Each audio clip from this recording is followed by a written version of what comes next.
Well, Christopher. Welcome to a very special edition of Instigating with Clarkey. Why is it special? Drury. I'm Drury. That is the aforementioned Christopher Clark.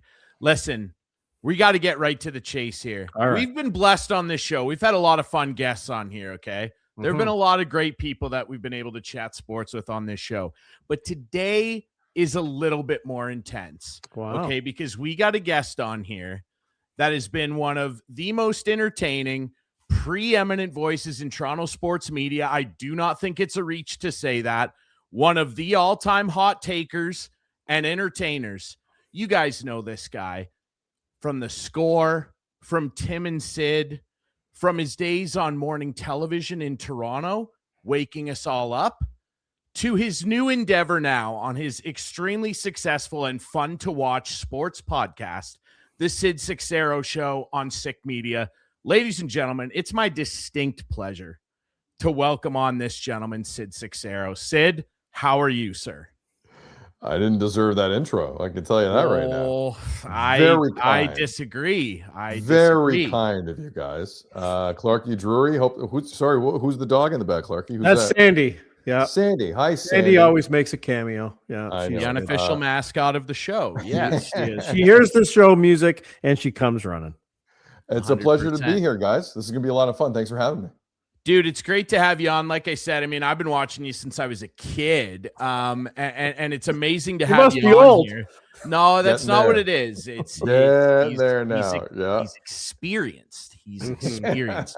And Sid, I want to dig right in because first of all, it's fantastic to get you back into the sports landscape full time with your new show, and everybody should be watching. It's doing so well. I think I've missed 2 shows with you and Jeff as a party. The Sid Sixeiro Show streams every day at noon, Monday to Friday on YouTube and X. You can find it on all your favorite podcast apps, just like this show.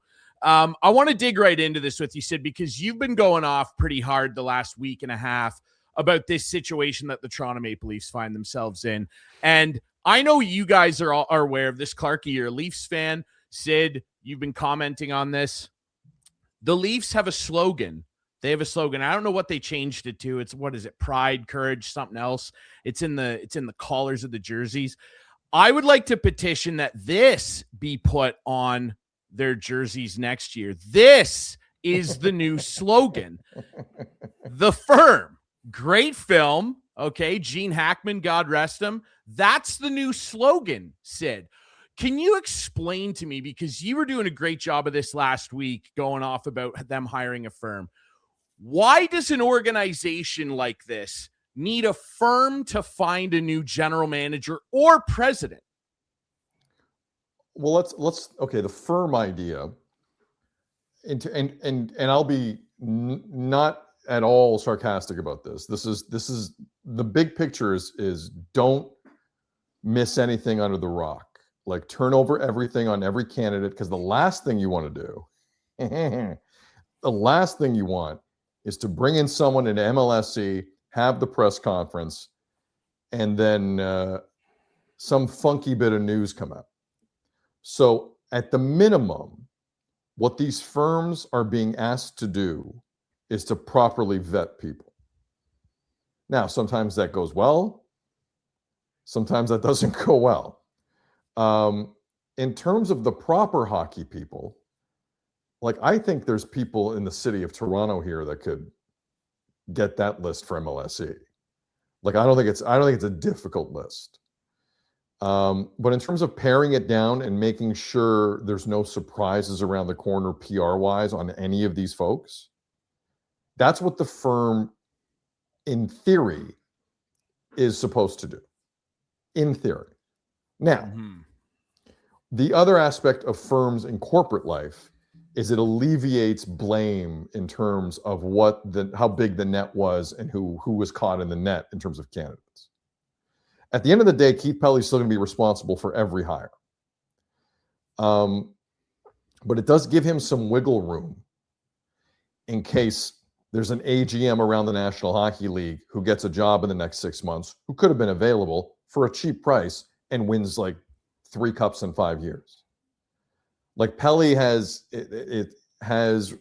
an out in terms of people who are upset that maybe that happened.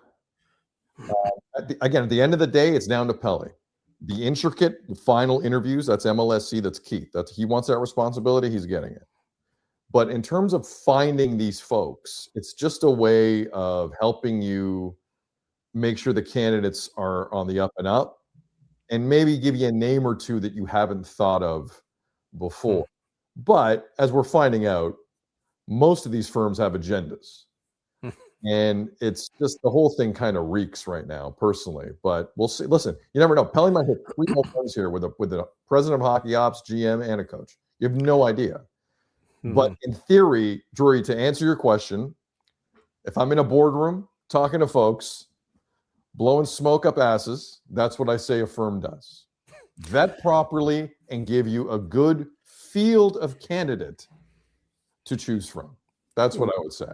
As a fan, what's driving me nuts is watching them seemingly sit back and take their time. I mean, Vegas, boom, fire coach, hire coach. Islanders, fire coach, hire coach. Candidates are running out of, not that John Tortorella was going to become the next coach of the Leafs, but it's bugging me that they're doing all this due diligence. When you have a guy in place and you're going to fire someone, know who's going to replace him. And I get it. The firm's going to maybe give them new names and all that stuff. But am I wrong to think that, Sid, that they're taking too much time here? I mean, like Treliving should have been gone months ago anyway. Like I was just deleting some old videos out of my iPad today. I forgot he went to the GM meetings. The Leafs sent him to the GM meetings like 3 weeks ago and fired him a week later.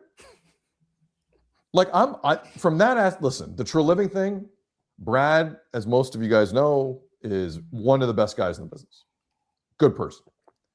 I can't defend 90% of the moves he made. It was bizarre. It was bizarre, the performance he had. But with that said, the speed with which Keith Pelley has gone about this has been odd, has been really odd. And now, the other part of me thinks the following.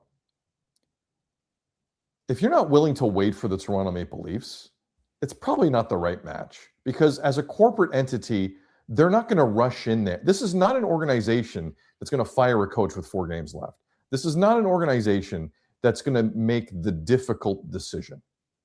They're going to make a thought out, pragmatic, slow, analytically driven, apparently, decision. And I'm not of the opinion you can't get good people that way. I think you can. My problem, though, is like you keep hearing Brendan Shanahan's hot to trot with the Devils, and I think there are going to be some organizations in a hurry in terms of their hierarchy and how they're going about their business and what they're going to do this offseason. And look, again, this is the Leafs are going to be the highest paying gig at head coach, GM, and president of hockey ops, and probably the highest paid AGMs in the league. So if you really don't want a piece of that, get out. If Sonny Mehta or whoever doesn't want a piece of that, we still need some self-respect in the city. It's the Toronto Maple Leafs. We're not going to just stop the world for a poker player. Like, come on. Like if he doesn't want the gig, we'll move on then. We this is Toronto. There's no cups, but there's got to be some pride. And from that aspect, Clarkey, I slightly disagree. I think again, Pelley's timeline, as odd as that press conference was last week, I don't, the timeline is before June to have everyone in place by the time the combine rolls around.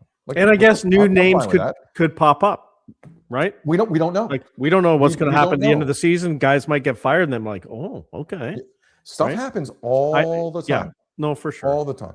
Listen, maybe Kevin Adams comes out of nowhere and says, what I asked for about 2 weeks ago, I'll do it for half. Just let me get my hands on it. They're not going to hire him. I get it. He did the job in Buffalo, but he's not. That's his team. He's about to win GM of the year. Clark is going to win GM of the year. It's going to be him. No, it's going to be Kevin Adams. He could. He definitely could. That would be unbelievable. Jarmo Kekalainen has brought in who did he bring in? He brought in Shen, Who He else tried to bring in the Parayko, but he wouldn't Tried go. to get Yeah. Parayko. Didn't Every work GM out. in the league has Yeah. brought in Luke Shen at the deadline. Yeah, that's nothing. exactly. That's nothing. So No. this No, is still he's done Kevin. nothing. I don't think we should put anything past Keith, because the one thing Keith has shown in his career generally, he will swing in a weird direction you weren't expecting. And sometimes it's worked. Sometimes it hasn't. But at least the one part about Keith and Scott Moore back in the day. And you know Keith, obviously, right? I know Keith. Keith. I worked for Keith and I worked for Scott Moore, and they gave us a lot of freedom, a lot of freedom. Now I talk about Keith differently now because he's the big what around town. So it's a little different now with Keith. We have to critique Keith, and we will. But I'm not convinced he's not going to hit home runs here. I have to listen. I was a little put off by the press conference, like everyone else. I didn't know what I was listening to, especially the talk of I've rebuilt TFC. TFC suck. What do you mean you've rebuilt TFC? Yeah, they're not. I'm one of 9 people in the city watching TFC. I know TFC. Yeah. Let's not easy. You're not in a boardroom with people who don't know. Like, you're talking to people who watch. Like, just be careful with that. Got to be careful with that. But his track record is wild stuff. Like, who saw when they ran into Keith Pelley as a young producer in the halls of TSN while he was cutting the Daily Dublin Inquiry piece for Sports Desk, which made him famous, by the way. That's how he cut his teeth, because no one else wanted to touch it. And it was like leading Sports Desk every night on TSN. Who would have seen like the multi-billion-dollar hockey deal with Rogers? Who would have seen running the European tour? Who would have seen, like, he worked on football with Fox. Like, his resume is ridiculous. But it's one surprise after another. I am not putting it past Keith Pelley to do that again. I'm not. Now, I just think he has to smooth out the edges on the pressers. And maybe he should just not do them. Well, I was about to say, the president of hockey ops will, in theory, do them. Yeah. But I could. This is 50-50 with me. I see this going one of two ways. But I've mentioned this on the show plenty. I'm going to give a lot of grace to whoever takes the job, because it's one of the toughest I've ever seen in sports. Ever. The amount of non-flexibility you're going to have as the president of hockey ops and GM of this hockey team is staggering. Staggering. If someone can turn this around, I will have Cliff Fletcher levels of respect for who they are in the city. And they had a lot of injuries this year. We can turn this around. Okay. Yeah.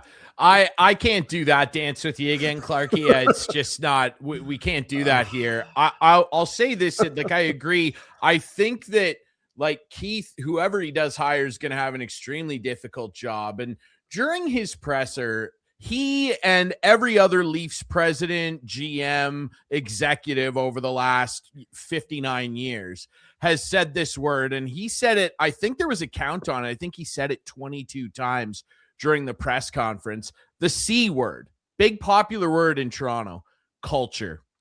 And you've been taking a pretty heated run at a guy on the team that I can't help but agree with you might be a root cause of some of the culture issues within the players. And that's this gentleman here, Mr. William Nylander. Look at that. Miraculously has an A on his jersey, which is absolutely shocking to me. Gave Drury, they gave him the A after the Matthews incident. Oh, yeah. Absolutely. Is that not the most ignorant thing you've ever seen in your life, to do that? Sid, that's insanity. It borders on inexplicable to me. I can't believe it. And his season was really defined by this. Like, this is a guy they're paying $11.5 million to. And this is this is what everyone will remember William Nylander's season for. Inconsistent play, garbage effort, and him flipping the bird at the TSN camera, which he apologized for limply after the game. He just said he was frustrated. He's frustrated with a big grin on his face, flipping the bird. What is it with this guy? Like, can they win with him as part of the heartbeat of this team, Sid? I don't know if they can. They can't. And I know that because they haven't. Why not? I mean, he doesn't He doesn't dig in the corners. There are plenty of nights with no effort. He's a horrible defensive player, and he'll rather have Easton Cowan go in and fight on his behalf than go in and defend Easton Cowan. I can go on. Like my favorite is he was out with a migraine the one postseason when the one Matthews missed, and kind of Marner was on his own against Boston, but he didn't mind about 9 Amazon cameras in his apartment doing the series. I think this guy has been stealing money from this organization for a very long time, and quite frankly, I think the biggest failure of Brendan Shanahan is to continuously reward folks who gave nothing back to him. Now, good luck turning that culture around. Good luck, like it's Jack and Rose on the Titanic. They turned it around a bit, but they still got hit. It's an impossibility. I also, quite frankly, I don't think John Tavares has taken enough heat in this city, personally. I don't think he has. I think that culture of not jumping in for a teammate, just kind of looking the other way and moving, Tavares is wearing a C for a lot of that. A lot of that. 100%. But to focus on Willie, I think as a leader, he's low class. He is low class. And on the ice, I would much rather see him, if he had an ounce of edge to his game, the way he skates and the way he at times can go out there, that's a dangerous player.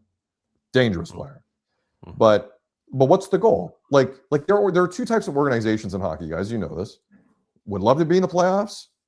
I'm already in the playoffs. Now what? The Devils are I'd love to be in the playoffs team. Shanahan's going to fit in like a glove if he goes there. Like a glove. No, seriously, Brendan will build him a team. No question about it. He'll take every GM and AGM that the Leafs are looking at and bring him to New Jersey. Exactly. That's what's going to happen. But the other teams, like the Dallases of the world, Florida, eventually, Florida will be back. They'll get the first overall pick this year, and then they'll be back. Like the Edmontons of the world, like it's about what's next. What are we doing next? And William Nylander has no interest. No interest. The turnovers that we have seen this guy continuously make down through the years, with no punishment, no benchings, nothing. Again, I cannot stress enough. The low light of Toronto's season was not the Matthews incident. The low light was giving Nylander the A next game. Someone in that organization needs to be held accountable for that. I don't know if that was True Living. I don't know if that was Berube. I'm going to leave Pelley out of that. I'll give him the benefit of the doubt. He was a part of that. But somebody in that team gave so little you-know-whats, with the captain having not said anything publicly off on the sidelines watching, by the way. You get an A. I don't know. Like the one thing Pelley said, or the one insinuation he made last week, which I no one can debate. Deep cultural issues. Deep. Yeah. Wow. Did you guys hear Scott Lawton today? Yes. Talking about pregame meals. Unbelievable. That was unbelievable. Now you guys tell me, troubling. we played that clip. We gave Carlo and Korolnik, who do a good job. We gave them the credit, obviously, but we ran it, and I'm like, and I don't often pull clips from shows like that in the city, but I thought that one stood out. And for sure. For those who didn't see it, Scott Lawton, the new favorite player for the Los Angeles Kings and DJ Smith, basically said while in Toronto, the only players that would stick around for lunch on game days were Lawton, Easton Cowan, and Max. Unbelievable. They run for the cars. Now, part of me believes it watching them play. 100% I believe that. But like the crazy part is, like, Easton Cowan just got there. Scott Lawton had just got there. He was less than a year removed from having a first rounder and Grebenkin traded for him. And Max has now been there a little bit. It's just it feels off, that kind of story. It feels off, and that's not why Lawton brought it up. They were asking Lawton about his relationship with Easton Cowan, because Easton Cowan Really kind of, it looked like he took it on the chin after that trade because he thinks the world of Lawton. But I have a hard time believing you can quickly turn around anything if that's going on, even from the nice guys in the room. I think that's a problem. Hey, before listen, if you don't want to hang out with Nylander, you don't want to hang out with this guy, you want to hang out. If you're sick of Oliver Ekman-Larsson, if everyone's pissed at Stolarz because of the comments earlier this year, blah blah blah blah blah, we can go through that web. If you are a veteran of the Toronto Maple Leafs and Easton Cowan wants to stay for lunch, have lunch with the kid. Yeah, maybe. Have lunch with the kid. What's the rush? What's Tavares has to run home for another protein shake? And it's not that they have to get their wallet out and pay for the lunch. It's sitting right there. It's a buffet. Just pick what you want. Yeah, MLSC are rather catered. Oh, catered rather well. I mean, when I worked there, I saw guys all the time going for lunch. The whole team usually. They would all just go right in. I just think between roster composition and the internal feelings that they have for each other, which are no longer debatable after the Matthews incident. We can't. That was over. Where do you begin with this is what I'm wondering with Keith. And where you begin is with the new Shanny, whoever that is. Like that, it can't, like I had a few people text me. It's like, gotta bring Shanny back, eh? Like, no. We tried the zero accountability. We tried that. Like, it has to be a little different. We have to, and I said this on air once, and I was dead serious. The Leafs have to get really nasty with their people. They do, and let them know they will not dictate tone anymore. The players will not dictate tone. I hope you're right. Well, Keith's got. Here's the thing. Keith's got one shot at this, though. No doubt. Yeah, one shot at this. Like I remember a couple of off seasons ago, Keith's like, I'm not going to make a habit of being at these pressers. Well. We've seen him a lot. There's been a few pressers. And we've seen him a lot. We've seen him a lot. But he does not. He now, between Shanahan, between Treliving, soon to be Berube, I think. Pardon me. Soon to be Berube. All his firewalls are gone. Right. And if you're in the corporate world, as you guys know full well, the longest lasting executives have a lot of firewalls. Keith's getting it's getting thin now. It's getting thin. You're at one drywall and a bit of insulation. That's it. He had rooms of space when he got there. It's now like this. With the Leafs specifically, it's like this. So we'll see what he does. I'm still of the opinion he can do this and hit a home run, but it's going to feel like it's going to be like no one's going to like it at first. It's going to have an Atkins Shapiro feel to it. Everyone's going to hate it. But it might work out. I don't know. But it's going to take so much work, guys. Jesus Christ, it's going to take a lot of work. A lot. And on that note, because of the realities of what the salary cap introduced to this sport, and we've been talking ad nauseum about this on this show, and I know you and Jeff as a party have talked about it a bunch on the Sid Sixeiro Show. To me, this is the most important thing. I don't care who they bring in outside of the fact that they better set some accountability and set a serious tone for this organization. Beyond that, though, the most important thing that this franchise needs to do is figure out why it seems to be impossible for them to draft and develop young talent that can supplement this roster for cheap year after year after year. Because frankly, Sid, I'm sure you guys can look at it on the show. I had a gander the other day at the Hockey DB page of the Leafs' recent draft history, and they got Sam Mitchell numbers on some of those. I'm talking 0, 0, 0. We all know the quote. And you look at it and go, how can an organization worth $4.4 billion with 860 assistant GMs not find anybody? They don't find anybody. 3rd round, 6th round, college free agent, nobody. They don't find anybody. It's crazy to me that they can't draft and develop young talent. And I know you've had a lot of thoughts on that, Sid. Well, I mean, I think the biggest thing is what young forward in the last 10 years, aside, because there was a window where Shanahan kind of like Nylander was young, Marner was young, Matthews was a kid. There was that window. The second everyone got paid, development was over. And it became, we got to win.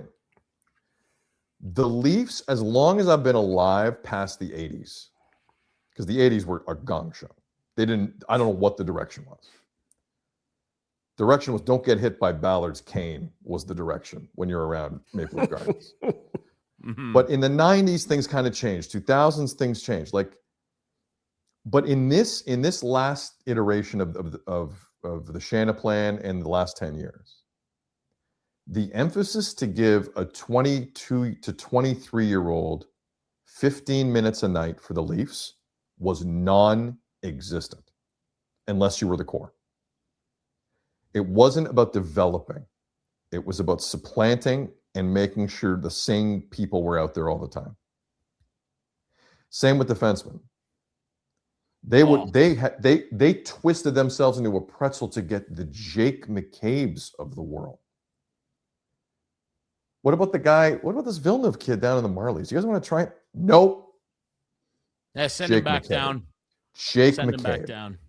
I don't Sid, know. They never had a number one defenseman. But I don't know what the Villeneuve kid is the point. No, neither do they. But this organization was structured in such a panic stress way. There's no time for him. For 10 years, the Villeneuves of the AHL and the Marlies and any other prospect coming in, it's a miracle Easton Cowan's got this kind of time. I haven't seen a kid get this type of time outside of the core four in 10 years with this organization. And that was forced on them by the fan base, essentially. Like the problem with the Leafs has always been, and this is my fear now, based on hearing Keith, is you got to win. Or you have to act like you're trying to win. Development is secondary. And that has been the case for far too long. And whether that includes trading assets, trading prospects, doing whatever. I mean, let's be honest. It's not like the Leafs traded away. Like Zach Hyman was the worst example. And even as a Leaf, he wasn't a 50-goal scorer here. Like he wasn't a 50-goal scorer here. Yeah, well, no. McDavid, now he's a 50-goal. No, okay, great. No kidding. With McDavid, he's a 50-goal scorer. No kidding. Put Bobby McMahon with McDavid, see how many goals he gets. But it was like, for the most part, outside of your top two lines, no kids are getting real run. It's the Yarncroaks of the world. It's just this weird supplanting of average to try and look legitimate. And that's what's killed them. There is no development at the big level because all these highly paid coaches are freaking out. They don't have the patience. Like even in those moments in games 5 and 7 last year against Florida, to be down 6-0, 5-1, I forget what the score lines were. To be down by those score lines and have Berube still throw the same 5 guys over the boards on a power play was unbelievable. Mm-hmm. There is your problem. If Pelley doesn't root that out at the core, nothing will change. Nothing. You're absolutely right. Better. And I also think this organization has to take a hard look at no movement contract. Hard look. Absolutely. Hard look. If you lose 3 free agents on that, who cares? You cannot get put in this prison again by players who aren't worth it. No, you can't do no it. Doubt. You can't do it. They've done this to themselves. But I completely agree. And you talk about the culture in the room. I genuinely wonder what the culture is like among the scouting staff. Because one of two things happens, right? Sid, like we're going to get you out of here on this. One of two things happens. Either the scouts are bad and can't find anybody, which I find hard to believe because of the money that they're for sure cranking into that. Or the scouts come and say, we should take this guy. And management goes, no, I actually like this guy better. And what the Leafs do, even people are like, oh, I hope that they get their first round pick this year. You know what they'll do? Because they always do this. They'll take that first round pick and they'll trade down to get 2 seconds and a third. Like, it's unbelievable, the asset management. And they got to find somebody who can put that to bed, because they have to realize development is winning, Sid. I would think that's a simple concept. Would you? Yeah. But the great mystery of our time, though, will be, and not just this era, but like for a long time in Leaf history, like in the 2000s, with all due respect, they just signed whoever they wanted. Like there wasn't any crazy development going on there. What the hell has gone on with the scouting department of this organization for 40 years? Someone has to answer me that. I think now's the time. Whatever you're doing, change it. Mm-hmm. Might want to change it. Just look at it differently. Just differently. And you might land on something. Now you also have to keep your picks and not be completely reckless with your future. Mm-hmm. That helps Yes. too. Mm-hmm. It sure does. You know who could figure it out? But if you were to tell me, if that firm comes back to the Leafs and says, we found someone, we think you're going to like them. Mm-hmm. They want to completely blow out the scouting department. Like 20, 30, 40 people. And I'm sure hardworking people. Mm-hmm. You guys know that life. Driving all afternoon for an OHL game. You guys know that life. These are good people, scouts. They work hard. Mm-hmm. But at some point, this is a results-oriented business. Yes. And the Toronto Maple Leafs, if someone's going to come in and print him and everyone stays and the scouts stay and everything's like, they are asking for it, man. Rogers has paid a lot of money for hockey rights. They cannot have the Leafs be completely irrelevant. They are this close. They're this close. The next 3 moves dictate everything. Mm-hmm. They better be very careful with this. The run it back mentality has crippled the entire organization. Crippled. You can start to dig your way out of it. It's going to take a brave move by a brave person.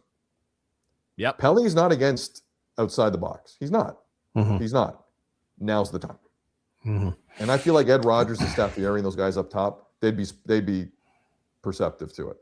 Or sorry, forgive me, receptive to it. Because I think you can do it.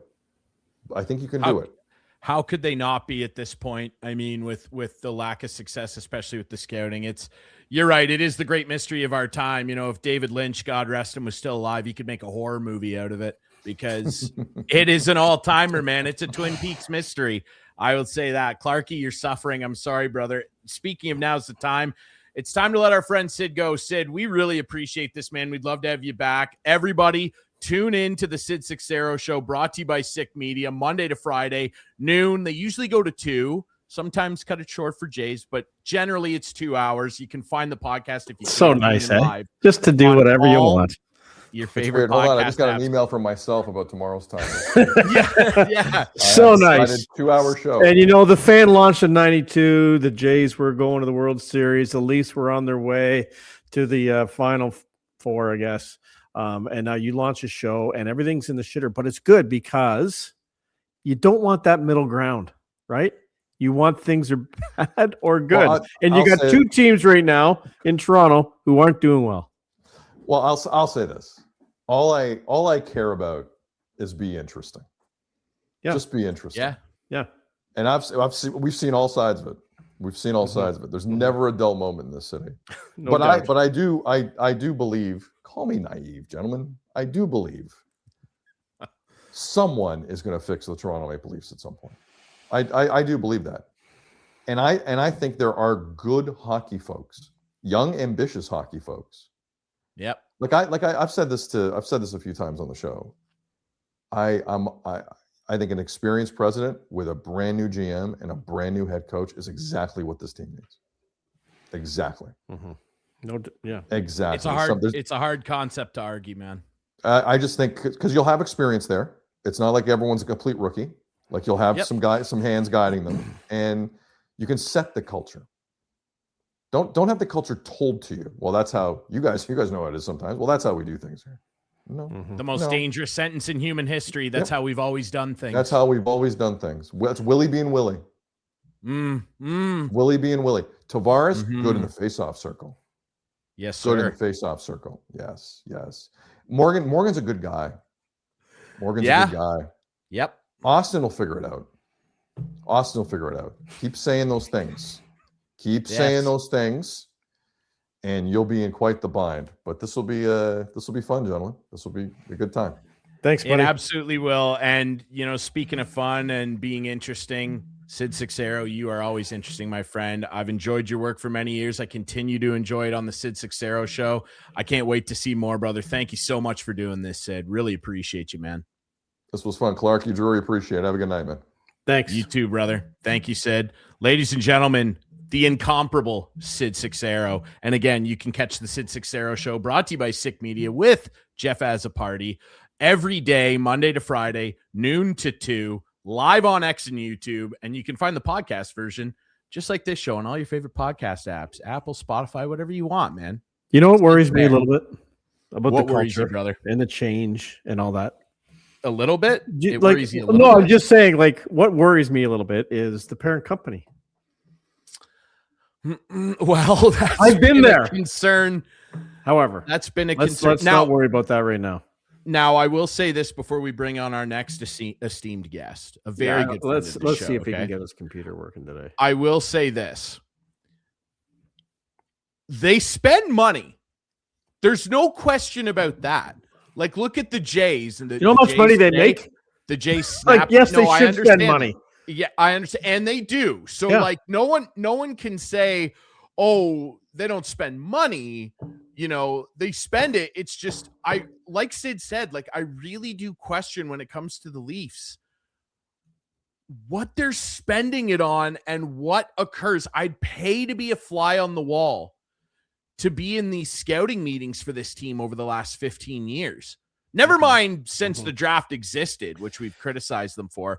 The last 10, 15 years, because people will go, well, they drafted Matthews and they drafted. Yeah, they had a high pick and they had a slam dunk. I know. With a really Can you talented get player, off okay? this? Like, seriously, Drury.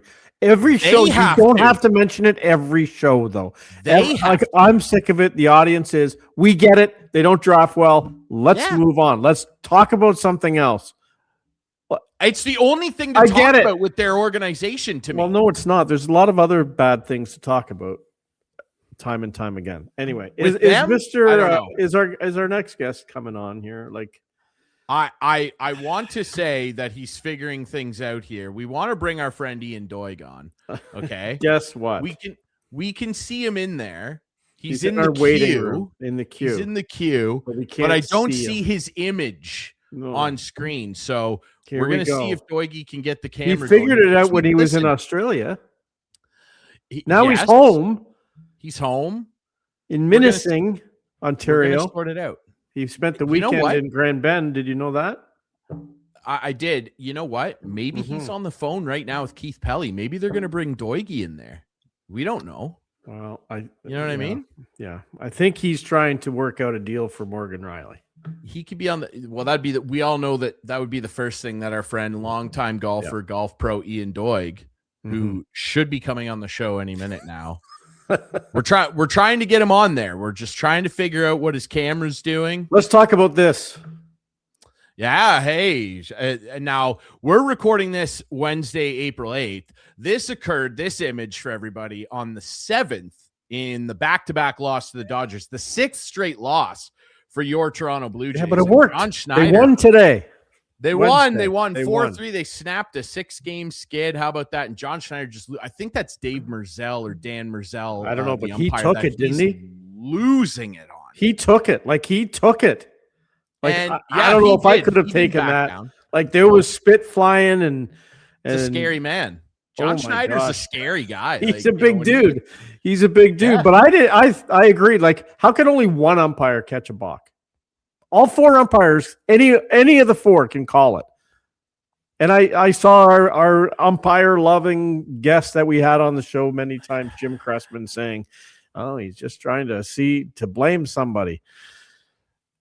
Well, you know what? The one thing about baseball now is you don't have that big argument anymore because of replay and because of everything else. Well, a balk can't be replayed. You can't go to the replay to see if you can't the guy challenge blocked. it. You can't challenge it. So that's one reason a manager can come out and argue. And I thought it was great that he came out and got, as he said, he got a little steam off. Yeah, because and he's frustrated. They have not been playing well, to say the least. Chris, they've been playing horrible. They have. And they've had injuries. Unfortunately, they've had a lot of injuries. It's real bad. It is. Like, it's let's not beat around the bush here. The run of bad luck Pawns, has been terrible. We don't know what's going on with you, Savage. We know that the enigma and Casper the Friendly Ghost that is Anthony Santander will never show up. Like, they've got a lot of injury concerns. Absolutely. No doubt. No doubt. But the players that are on the field, particularly the ones on the dirt. Yeah. Wow, have they been terrible. Like, I'm looking at guys that are chopping and chunking it around. Like, I don't know what they're doing out there, man. And they got some guys at the plate right now that are, and I can't do this dance again with everybody, as we will talk golf. We're talking baseball here. Let's get the baseball background going. We got guys going, the hitting's been a problem. Well, we can't do it again because their old hitting coach is gone, and David Popkins did an unbelievable job getting this team locked in. Everyone was hitting en route to a World Series appearance. So I don't want to hear that they need a new hitting coach. At some point, no matter what, whether we're talking about the Leafs, we don't want to hear about scouting anymore. Okay, let's talk about the players, because it's sports. The players play. And these guys are playing terrible. You got guys out there that are locked into big deals that are swinging at nothing. Where is everybody? Where's Dalton Varsho? Is he got a plastic bat or a real bat? Dalton Varsho, dude, I said he could be the X factor for the Leafs this year. He did for the Jays, you mean? Maybe the Leafs too. For the Jays. Sorry, yeah, get him some shoulder pads, Craig. No, he has been the X factor in a negative way. You know what Ian told me on the weekend, by the way, not to change the topic. Please, yes. He goes, I'm getting a new computer. I'm going to buy a Mac. And I said, good. Well, the new computer's not. He doesn't have it yet. I guarantee he doesn't have it yet. Well, we're trying to figure it out with Doige. Why don't we just bring him in and use the audio? Like, we got to troubleshoot this live? Ian, can you hear us? Can he hear us? Yes. Well, okay. So there's Ian a step. Is there.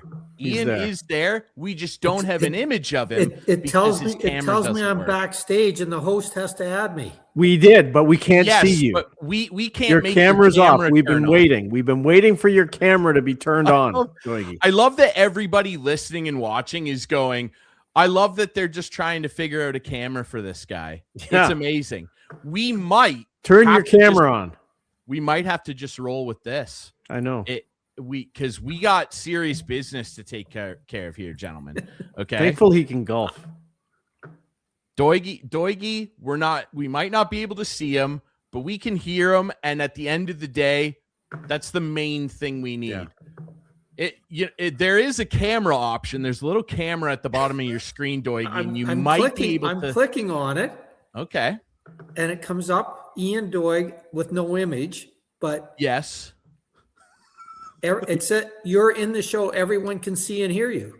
No, I've got we a can't box see right you. there that says that. Can you see the show? I can see you too, and I can see the golf green. Yeah, the little camera icon at the bottom of your screen will let you select a camera on your computer. That's what you need. You're on stage. You're here, brother. Yeah, don't worry about that part. Click on the little arrow beside the camera and select your right camera. Okay, do you have a switch on your camera? Like at the top, is there actually a little toggle or anything? There shouldn't be. Well, sometimes there is. See, because that image is showing, it could be a little toggle on the camera itself. All right, let me just give me a second here. Okay, we'll just talk amongst ourselves. We're live on Rogers right now, but that's fine. Well, we're not live. This is recorded. Well, we're live when we're live. Yes, we're here. We're on. And it's time to talk about the most exciting weekend in golf, and that's Masters. Because we're back here at Augusta National. We are rolling into just an unbelievable couch surf weekend. I cannot wait to see how things shake out. And honestly, I'm more excited than I thought for the tournament because I don't think that anything can top what we witnessed last year with Rory finally pulling off the slam. Yeah. Gentlemen, that being said, I can't wait to see who steps up this year. And I don't know that we're going to see a repeat of this image here. Our guy, I Rory. wonder if that's a little hint to Ian and I that with Ryan with the first pick may not be picking Rory. I have the first pick. Champ. I have the first pick, and I don't he's think gone. Now we lost his audio. Oh boy, that's all right. We're gonna figure it out. I don't think that. I'll tell you right now that I'm not going to take. Oh my gosh, look at this. Oh my God, look at this guy. He's here. He's on his phone. I guarantee he switched to his phone. Do you know? Yep. Do you know what it is? Because we got to make picks here, gentlemen. You know what happened? I said the name Rory, and Doigie magically appears because that's who he loves. And Doigie's going to be really happy. Doigie's going to be so thrilled. Now, Chris, again, he may not pick him either. He might just be given to me as the third pick. Doigie might pick someone else. Who are you talking about? Rory, your guy, the guy you pick first all the time. Rory Sabatini? Rory Sabatini. Yes, yeah. Rory Sabatini, dude. Yeah. He gets on and then he starts making jokes. I don't think that Ian's not going to avoid this. Okay. Listen, I'm going to do something that may surprise you. I have the first pick because I absolutely incinerated you guys. Oh no! Now Ryan's computers picks. You guys need new computers, both of you. It's like 36 under. He's frozen. Listen. I'm here. I'll potentially upset Doigie, but I'll make him happy at the same time. Okay. I'm going to take with my first pick, Ludwig Oberg. Whoa! Okay? Look at that. Yes. Ludwig is gone. Wow. I'm taking Ludwig Oberg. I think he's going to do some magical stuff, and he loves Augusta. Doigie, please take your boy. I don't think he's going to. Now Doigie's frozen. Doigie's frozen now. Oh, boy. This is the show of all shows. We're having technical difficulties, all right? And this happens from time to time. Let's see if he unfreezes. We'll figure it out, all right? If he's not here in 2 minutes, I get to pick. He gets to a third. Well, I don't know that I love that because he's supposed to go third. Now he's gone. He'll be back. No, he'll be back. He's there. Okay, let's add him in here. He's back. You do it. Thank you for rolling. Yeah, I'm the producer. Let me do it. Thank you for rolling with us through the technical difficulties, ladies and gentlemen. Okay. We got to get down to business here. Okay, Ludwig Oberg is my Oberg first is gone to Drury. Ian, your pick. You picked Oberg? I did. So you missed all this. You were frozen on the screen. He picked Oberg. You picked Ludwig Oberg. Yes, he did. How could you do that? Yeah, he did it to me last week or last pick, and then he won. He picked all my guys. But I've left you your guys, so make your pick here. I'm going to take Tommy Fleetwood. Wow. Oh, wow. Boy. Shocking stuff. Fleetwood. Clarkey, Well. Look what I have. I've been handed a... wow. Okay. Well, I'm going to pick Rory. Okay. And I'm going to pick... I hate picking this guy, and I know it's going to come back and haunt me. I just don't like who he hangs out with. I shouldn't pick him because of it. I'm going to pick the other guy from Live, John Rahm. That's good. We like that. I like that for you. Ian, your pick, sir. Wow. I'm going to pick Matty Skechers. Wow. You're copying my picks that I pick every week. No, Matty Skechers is my guy, and that's a grease bag move. But I took his boy Ludwig, and so he's serving it back to me. So I understand. Okay, go ahead, Ryan. 2 picks. I understand loud and clear what you've done. Okay. I understand. I'm going to take a couple gentlemen here on the opposite ends of the career spectrum. Let me start with the anchor himself. I think this young gentleman is going to have a real nice week, especially after his win at Bay Hill. I would like to take Akshay Bhatia. Okay. I'm going to take Akshay, or as Tiger Woods calls him, Ashtray. Akshay Bhatia for me. And then I'm going to take a gentleman at the other end of the spectrum here who's got a lot of experience finishing second here. And damn it, I think he might get it done this year. Roses are red. You'll both be blue because dusty old Justin Rose is coming for you. Love to see it. I don't think it's going to happen. Well, Did you just pick Rosie? yes, I did. JR, Hey, Ian, my your team. pick. Wow. Well, I was going to take Rosie. Well, you can't. I can't. Mm. So No. I'm going to pick Scotty Scheffler. Yes. Yes. Someone had to. Someone had to do it. Clarkey, round out your team here. Good Okay. start. Rory and Rom, Double R Cafe. Let's go. Yeah. Okay, he's still out there. I got to pick Bryson. Yep. You got to take big Bryson Bryce. DeChambeau. And to Mhm. round out my team, I'm going to go with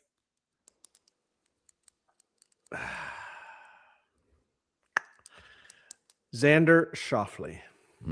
I like that. You always say I you like like my picks, Schauffele. and then I end up in last place week after week. Well, because they always play well for me. They play Yeah, well for me when I I know. pick them. I know. I See, pick it's them at the just right luck. courses. I pick them at the right courses, Clarkey. Hey, And I don't who think won the Augusta- Masters last year? Rory McIlroy. No. Between us. You won the Masters pick-off last Thank year. you. Yep. I won. Your only win of the Are year. you sure? I'm positive. Clarkey won. Clarkey won the Yes. Masters last You year. picked Yes. the winner, but I won the pool. Yeah. Clarkey I won don't last know year. about that. Doigie, round out your team. I definitely brother. won. Clarkey won. He did.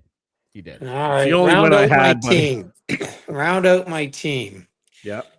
I am going to go with Corey Connors. Mm. I'm like not that laughing a because you lot. picked Corey Connors. You really changed it up this week. You didn't Yes, I pick did. the guys you always He pick. really did. And I knew he was going to pick Fleetwood first, by the way, because he gave it up on Facebook. I almost picked him first.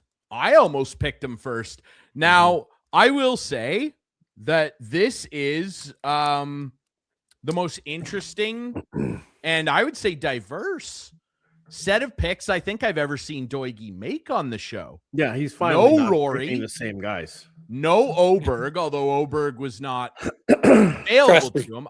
I was I'm taking shocked. Oberg if he was there. I know you were, brother, and that's why I took him.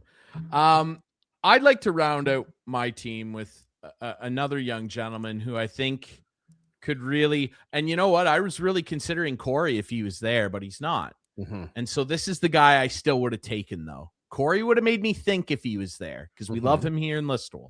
Mm-hmm. But I think I'm going to stick with this young gentleman. I would like to round out my team. I bet you this guy wins the Masters too because he's my last pick and I'm just good luck. Ladies and gentlemen, I will be rounding out my Masters picks with Min Woo Lee. I had him last week. And that's why I picked him. Yeah. Because you picked him at the wrong course last Yeah. time. Okay.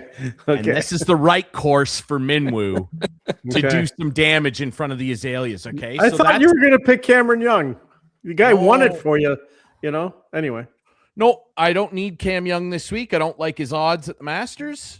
To recap, I'm rolling with Ludwig Oberg, Akshay Bhatia, Justin Rose, and Minwoo Lee. Ian's going to roll. Team International.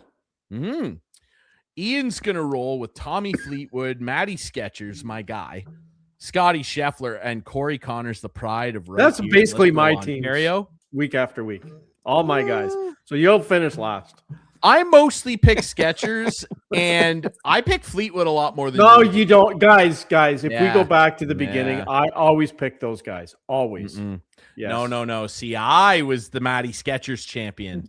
I am Skechers. No. I have a pair. That's You me. guys are too funny. That's all I wear. Is And Skechers. Ian knows I was the guy on top of Matty Skechers. Then he started winning me some tournaments, and then you followed, because that's what Not you true. are, right? You're No, a not follower. true.